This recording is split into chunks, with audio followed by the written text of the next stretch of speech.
establish the best time of the day for taking the underground. It seems somewhere between 2 and 2:30. Going into town is quite quiet, so you can see I'm quite far out on the line, so it will fill up the more stations we actually get to.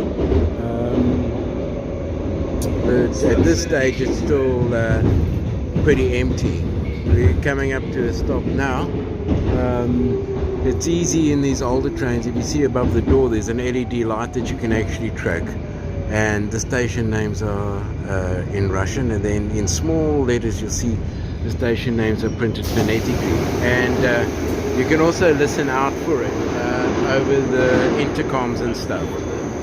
But you see, what makes it quite nice here is the central platforms. I know in New York and that you normally have outside platforms, so you have to get the train going in the right direction before you even go down to the platform.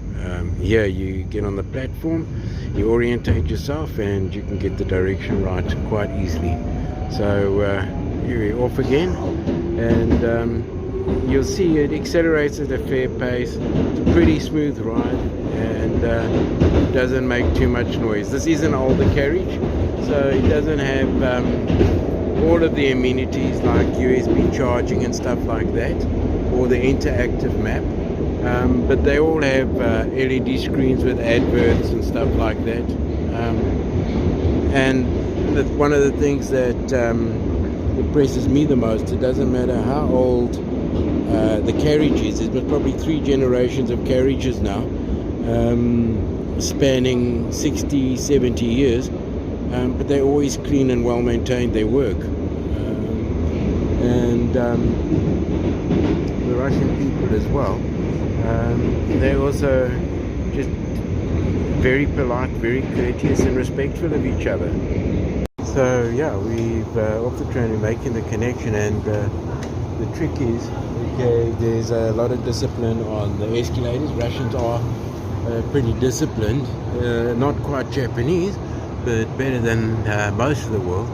So generally you stick to the left, okay, but you stay to the right, okay. You leave the left hand side open so that people can pass you. You'll find people on the down doing the walk, but with one as long as this, you don't find too many people brave enough to do the walk on the way up. And here at one of the more central undergrounds in Moscow. It's an old one called Arbatka. You'll see the architecture stunning. It's very ornate, but it's very clean. It works very well. What I wanted to do is just give you a better feel for the people, and you might also notice, contrary to what everybody's actually saying, you're not conscious of visible policing everywhere, and KGB sneaking around and cuck like that, okay.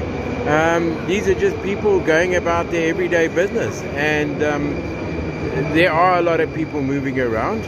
This is a hub, so there's lots of connections. If you go up those stairs, you'll connect to another platform.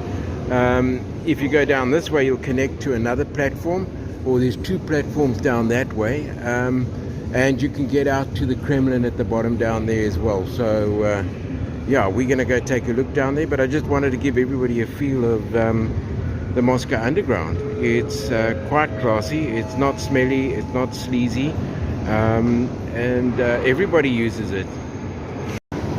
These coaches, or these underground trains, come in every 2 minutes on the button. So you'll find a train coming in on this platform, and then a minute later there's one coming in on the other side, and then a minute later back on this platform. The trains do run pretty smoothly.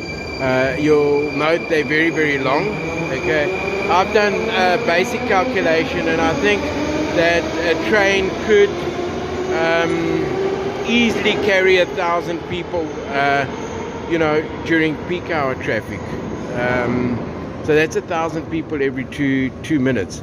They do accelerate quite quickly. and it all depends on the distance between the stations. I've seen in some of the new carriages they accelerate up to about 75 kilometers quite quickly, and then they start slowing down to come into the next station.